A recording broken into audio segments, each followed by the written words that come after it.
ఓం శ్రీ సాయి నాథాయ నమః. శ్రీ సాయిబాబా జీవిత చరిత్రము 25వ అధ్యాయము. దాము అన్నా కాసార్, అహమదునగరు 1. సట్టా వ్యాపారము 2. మామిడి పండ్ల కథ. ప్రస్తావన. భగవదవతారమును, పరబ్రహ్మస్వరూపుడును, మహాయోగేశ్వరుడును, కరుణాసాగరుడును అగు శ్రీ సాయినాథునకు సాష్టాంగ చూడామణియగు శ్రీ సాయినాథ మహారాజుకు జయమగుగాక. సమస్త శుభములకు నిలయము మన ఆత్మారాముడు, భక్తుల పాలిటి ఆశ్రయదాత యగు సాయికి జయమగుగాక. జీవితాశయమును, పరమావధిని గాంచిన బాబాకు ప్రణామములు. సాయిబాబా ఎల్లప్పుడూ కరుణాపూర్ణులు. మనకు కావలసినది వారియందు మనఃపూర్వకమైన భక్తి, భక్తునకు స్థిరమైన నమ్మకము. పూర్ణ భక్తి యున్నప్పుడు వాని కోరికలన్నీయు శీఘ్రముగా నెరవేరును. హేమాడ్ పంతు మనస్సునందు బాబా జీవితలీలలను వ్రాయు కోరిక జనించగనే బాబా వెంటనే అతనిచే వ్రాయించెను. సంగ్రహముగా సంగతులను వ్రాసికొనుమని బాబా యాజ్ఞ ఇచ్చిన వెంటనే హేమాడ్ పంతుకు ప్రేరణ కలిగి గ్రంథరచనకు కావలసిన బుద్ధి, శక్తి, ధైర్యము కలిగి దానిని ముగించెను. దానిని వ్రాయుయోగ్యత మొదట అతనికి లేకుండెను. కాని బాబా దయాపూరితమగు ఆశీర్వచనములచే దానినతడు పూర్తి చేయగలిగెను. ఈ విధముగా సచ్చరిత్ర సిద్ధమైనది. అది ఒక చంద్రకాంతిమణి వంటిది. దాని నుండి సాయిలీలలను నమృతము స్రవించును. దానిని చదువరులు మనసార త్రాగవచ్చును. భక్తునకు సాయియందు పూర్ణమైన హృదయపూర్వకమగు భక్తి కలిగినప్పుడు దుఃఖముల నుండి, యపాయముల నుండి బాబా కాపాడి రక్షించుచుండెను. వాని యోగక్షేమములు బాబా చూచుచుండెను. అహ్మద్ నగర నివాసియగు, ప్రస్తుతము పూనా వాసి దామోదర్ సావల్ రామ్ రాసనే కాసార్ ఉరఫ్ దాము అన్నా కథ పైన పేర్కొనిన వాక్యమునకు ఉదాహరణముగా దిగువ నివ్వబడినది. దాము అన్నా, దామోదర్ సావల్ రామ్ రాసనే 6వ అధ్యాయములో శ్రీరామనవమి యుత్సవ సందర్భమున ఇతని గూర్చి చెప్పితిమి. చదువరులు దానిని జ్ఞప్తియందుంచుకునియే యుందురు. అతడు 1895 సంవత్సరమున శ్రీరామనవమి యుత్సవము ప్రారంభించినప్పుడు షిరిడీకి పోయెను. అప్పటి నుండి ఇప్పటి వరకు అలంకరించిన పతాకమొకటి కానుకగా నిచ్చుచున్నాడు. అదియునుగాక ఉత్సవమునకు వచ్చు బీదలకు అన్నదానము చేయుచున్నాడు. అతని జట్టి వ్యాపారములు 1.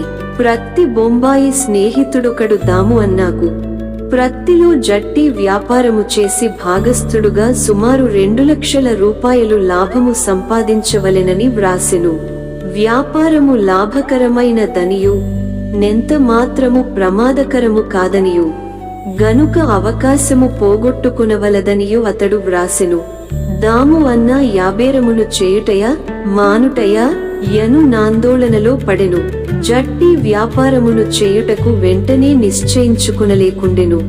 దాని గూర్చి బాగుగా ఆలోచించి తాను బాబా భక్తుడగుటను వివరములతో శ్యామాకొక ఉత్తరము ప్రాసి బాబానడిగి వారి సలహాను తెలిసికొనుమనెను. ఆ మరుసటి దినము ఆ ఉత్తరము శ్యామాకు ముట్టెను. శ్యామ దానిని తీసుకొని మసీదుకు బోయెను. బాబా ముందరబట్టెను. బాబా యా కాగితమేమని అడిగెను. సమాచారమేమనెను. శ్యామ అహ్మద్ నగరు నుండి దాము అన్నా ఏదో కనుగొనుటకు వ్రాసినాడనెను. బాబా ఇట్లనెను, ఏమి వ్రాయుచున్నాడు, ఏమి ఎత్తు వేయుచున్నాడు? భగవంతుడిచ్చిన దానితో సంతుష్టి చెందక యాకాశమున కెగుర ప్రయత్నించుచున్నట్లున్నది. వాని యుత్తరము చదువుము. బాబా చెప్పినదే ఆయుత్తరములో గల సమాచారమని. శ్యామ, దేవా, నీవిక్కడనే ప్రశాంతముగా కూర్చొని భక్తుల నాందోళన పాలు చేసెదవు. వారు వ్యాకులులగుటతో వారి నిచట కీడ్చుకొని వచ్చెదవు. కొందరిని ప్రత్యక్షముగాను, కొందరిని లేఖల రూపముగాను తెచ్చెదవు.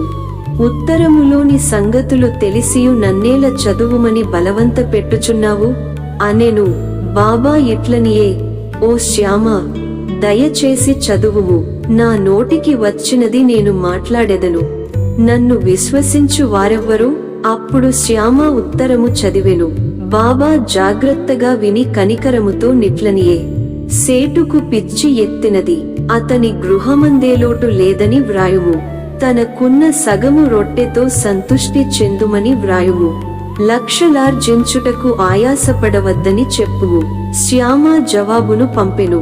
దానికొర కాతురతతో దాము అన్న కనిపెట్టుకొని యుండెను. జాబు చదువుకొని అతడు తన యాసయంతయు అడియాస అయినదనుకొనెను. కాని స్వయముగా వచ్చి మాట్లాడుటకు, ఉత్తరము వ్రాయుటకు భేదము కలదని శ్యామ వ్రాయుటచే తానే స్వయముగా షిరిడి వెళ్లి బాబాతో స్వయముగా మాట్లాడవలెనని ఎనుకొనెను. అందుచే షిరిడీకి వెళ్ళెను. బాబాకు నమస్కరించెను. బాబా పాదములు ఒత్తుచు కూర్చుండెను. అతనికి బాబాను బహిమ్రంగముగా జట్టి వ్యాపారము గూర్చి ఎడుగుటకు ధైర్యము చాలకుండెను. బాబా సహాయపడినచో వ్యాపారములో కొంతలాభము బాబా కిచ్చినచో బాగుండుననుకొనెను. ఇట్లు రహస్యముగా దాము అన్న తన మనస్సున ననుకొనెను. బాబాకు తెలియనిదేమియు లేదు. అరచేతనున్న యుసిరికాయవలె భూత భవిష్యత్ వర్తమానమును కూడా బాబా తెలిసినవారు. బిడ్డకు తీపి వస్తువులు కావలయును, కాని తల్లి చేదుమాత్రలిచ్చును. తీపి వస్తువులు ఆరోగ్యమును జరచును, చేదుమాత్రలారోగ్యమును వృద్ధి చేయును. తల్లి తన బిడ్డ యొక్క మేలును కాంక్షించి బుజ్జగించి చేదుమాత్రలే ఇచ్చును. బాబా దయగల తల్లి వంటివారు. తన భక్తుల భవిష్యత్ వర్తమానముల లాభముల గూర్చి బాగుగా తెలిసినవారు. దాము అన్న మనస్సును గనిపెట్టి బాబా ఇట్లనెను. ప్రపంచ విషయములలో తగుల్కొనుటకు నాకిష్టము లేదు. బాబా యొక్క యసమ్మతి గ్రహించి దాము అన్న యా పనిని మానుకొనెను. 2 ధాన్యముల బేరము పిమ్మట ధాన్యము, బియ్యము, గోధుమలు మొదలగు వాని వ్యాపారము చేయు తలపెట్టెను. ఈ ఆలోచన కూడా బాబా గ్రహించి ఇట్లనెను. నీవు 5 నేర్ల చొప్పున కొని 7 సేర్ల చొప్పున అమ్మవలసి వచ్చును. కనుక నీ వ్యాపారము కూడా మానుకొను మనెను. కొన్నాళ్ళు వరకు ధాన్యము ధర హెచ్చుగానే యుండెను. కాని యొక్క మాసము 2 మాసములు వర్షములు విశేషముగా కురిసెను. ధరలు హఠాత్తుగా పడిపోయెను. ధాన్యములు నిలువ చేసిన వారెల్ల నష్టపడిరి. ఈ దురదృష్టము నుండి దాము అన్న కాపాడబడెను. ప్రతి జట్టి వ్యాపారము కూడా కూలిపోయెను. ఆ దళారి ఇంకొక వర్తకుని సహాయముతో వ్యాపారము చేసెను. మదుపు పెట్టిన వారికి గొప్ప నష్టము వచ్చెను.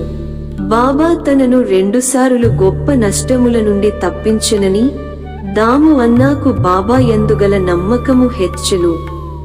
బాబా మహాసమాధి చెందువరకు వారికి నిజమైన భక్తుడుగా నుండెను. వారి మహాసమాధి పిమ్మట కూడా ఇప్పటి వరకు భక్తితో నున్నాడు. ఆమ్రలీల, మామిడి పండ్ల చమత్కారము. ఒకనాడు 300 మామిడి పండ్ల పార్సెలు వచ్చెను. రాలేయను మామలతదారు గోవా నుంచి శ్యామ పేరున బాబాకు పంపెను. అది తెరచునప్పటికి పండ్లన్నీయు బాగానే యుండెను. అది శ్యామ స్వాధీనములో పెట్టిరి. అందులో 4 పండ్లు మాత్రము బాబా కొలంబలో కుండలో పెట్టెను. బాబా, ఈ 4 దాము అన్నాకు, అవి ఎక్కడనే యుండవలే ననెను. దాము అన్నాకు 3 భార్యలు గలరు. అతడే చెప్పిన ప్రకారము వానికిద్దరే భార్యలు. కాని అతనికి సంతానము లేకుండెను. అనేక జ్యోతిష్కులను సంప్రదించెను. అతడు కూడా జ్యోతిష్యమును కొంతవరకు చదివెను. తన జాతకములో దుష్టగ్రహ ప్రభావముండుటచే అతనికి సంతానము కలుగునవకాశము లేదనుకొనెను. కాని అతనికి బాబాయందు మిక్కిలి నమ్మకము గలదు. మామిడి పండ్లు అందిన 2 గంటలకు అతడు షిరిడీకి చేరి బాబాకు నమస్కరించుటకు పోగా బాబా ఇట్లనెను. అందరూ మామిడి పండ్ల వైపు చూచుచున్నారు, కాని అవి దాము కొరకుంచినవి, కావున అవి దాముయే తిని చావవలెను. దాము ఈ మాటలు విని భయపడెను. కాని మహాల్సాపతి బాబా ముఖ్య భక్తుడు దానినిట్లు సమర్థించెను. చావనున్నది అహంకారమును గూర్చి, దానిని బాబాయందు చంపుట యొక్క యాశీర్వాదము. బాబా యతడి నిట్లనియే, నీవు తినవద్దు, నీ చిన్న భార్య కిమ్ము. ఈ యామ్రలీల ఆమెకు 4 కొడుకులను 4 కుమార్తెలను ప్రసాదించును. దాము ఆ ప్రకారమే చేసెను. కొంతకాలమునకు బాబా మాటలు నిజమాయెను, జ్యోతిష్కుని మాటలు ఉత్తవాయెను. బాబా మాటలు వారి సమాధికి పూర్వమేగాక ఇప్పుడు గూఢవారి మహాత్మ్యమును స్థాపించుచున్నవి. బాబా ఇట్లనెను, సమాధి చెందినప్పటికీ నా సమాధిలో నుంచి నా ఎముకలు మాట్లాడును, అవి మీకు ఆశను నమ్మకమును కలిగించును. నేనేగాక నా సమాధి కూడా మాట్లాడును, కదులును, మనస్ఫూర్తిగా శరణుజొచ్చిన వారితో మాట్లాడును. నేను మీ వద్ద నుండనేమో అని మీరాందోళన పడవద్దు. నా ఎముకలు మాట్లాడుచు మీ క్షేమమును కనుగొనుచుండును. ఎల్లప్పుడూ నన్నే జ్ఞప్తియందుంచుకొనుడు, నాయందే మనఃపూర్వకముగను హృదయపూర్వకముగను నమ్మకముంచుడు. అప్పుడే మీరు మిక్కిలి మేలు పొందెదరు. ప్రార్థన. హేమాడ్ పంతు ఈ అధ్యాయము నొక ప్రార్థనతో ముగించుచున్నాడు. ఓ సాయి సద్గురు, భక్తుల కోరికల నెరవేర్చు కల్పవృక్షమా, మీ పాదముల మేమెన్నటికి మరువకుందుముగాక, మీ పాదముల నెప్పుడు చూచుచుండెదముగాక. ఈ సంసారమున చావు పుట్టుకలచే మిక్కిలి బాధపడుచుంటిమి. ఈ చావు పుట్టుకల నుంచి మమ్ము తప్పింపుము. మా ఇంద్రియములు విషయములపై బోనీయకుండా ఎడ్డుకొనుము. మా దృష్టిని లోపలకు మరల్చి ఆత్మతో ముఖాముఖి చేయుము. ఇంద్రియములు, మనస్సు బయటకు పోవు నైజము నాపునంతవరకు ఆత్మసాక్షాత్కారమునకు అవకాశము లేదు. అంత్యకాలమున కొడుకు గాని, భార్య గాని, స్నేహితుడు గాని ఉపయోగపడరు. నీవే మాకు ఆనందమును మోక్షమును కలుగజేయువాడవు. వివాదములందు, దుర్మార్గపు పనులందు మాకు గల యాసక్తిని పూర్తిగా నశింపజేయుము. నీ నామస్మరణము చేయుటకు జిహ్వ యుత్సహించుగాక. సమాలోచనలు అన్ని మంచివే యగుగాక చెడ్డవే యగుగాక తరిమివేయుము. మా గృహములను శరీరములను మరచునట్లు చేయుము. మా యహంకారమును నిర్మూలింపుము. నీ నామమే ఎల్లప్పుడూ జ్ఞప్తి యందుండునటుల చేయుము. తక్కిన వస్తువులన్నిటిని మరచునట్లు చేయుము. మనశ్చాంచల్యమును తీసివేయుము. దానిని స్థిరముగా ప్రశాంతముగా నుంచుము. నీవు మమ్ములను గట్టిగా పట్టియుంచినచో మా యజ్ఞానాంధకారము నిష్క్రమించును. నీ వెలుతురునందు మేము సంతోషముగా నుండెదము. మమ్ములను నిద్ర నుండి లేపుము. నీ లీలామృతము త్రాగు భాగ్యము నీ కటాక్షము చేతను గత జన్మలలో మేము చేసిన పుణ్యము వలనను కలిగినది. నోటు. దాము అన్న ఇచ్చిన వాంగ్మూలము ఈ సందర్భమున గమనింపదగినది.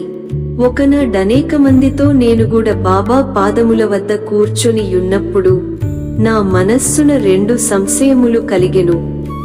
ఆ రెంటికి బాబా ఇట్లు జవాబిచ్చెను. 1. సాయిబాబా వద్ద అనేక మంది గుమిగూడుచున్నారు. వారందరూ బాబా వలన మేలు పొందెదరా? దీనికి బాబా ఇట్లు జవాబిచ్చెను. మామిడి చెట్ల వైపు పూత పూసియున్నప్పుడు చూడుము. పువ్వులన్నీయు పండ్లు అయినచో నెంత మంచి పంట ఎగును. కాని ఎట్లు జరుగునా? పువ్వుగానే చాలా మట్టుకు రాలిపోవును. గాలికి కొన్ని పిందెన రాలిపోవును, కొన్ని మాత్రమే మిగులును. 2. ఇది నా గురించి అడిగినది. బాబా భౌతిక శరీరము విడిచిన పిమ్మట నా జీవితమనే ఓడనెట్లు నడపగలను? అది ఎటో కొట్టుకొని పోవునా? అయినచో నాగతి ఏమి? దీనికి బాబా జవాబిట్లు ఇచ్చెను. ఎక్కడైనను నెప్పుడైనను నా గురించి చింతించినచో నేనక్కడనే యుండెదను. 1918కి ముందు వారి వాగ్దానము ప్రకారము వారు నెరవేర్చుచుండిరి. 1918 తరువాత కూడా నెరవేర్చుచున్నారు. ఇప్పటికీ నాతోనే యున్నారు. ఇప్పటికీ నాకు దారి చూపుచున్నారు. ఇది 1910 నుండి 11 కాలములో జరిగెను.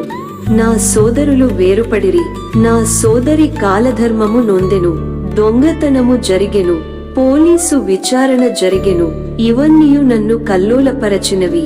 నా సోదరి చనిపోగా నా మనస్సు వికలమయ్యెను.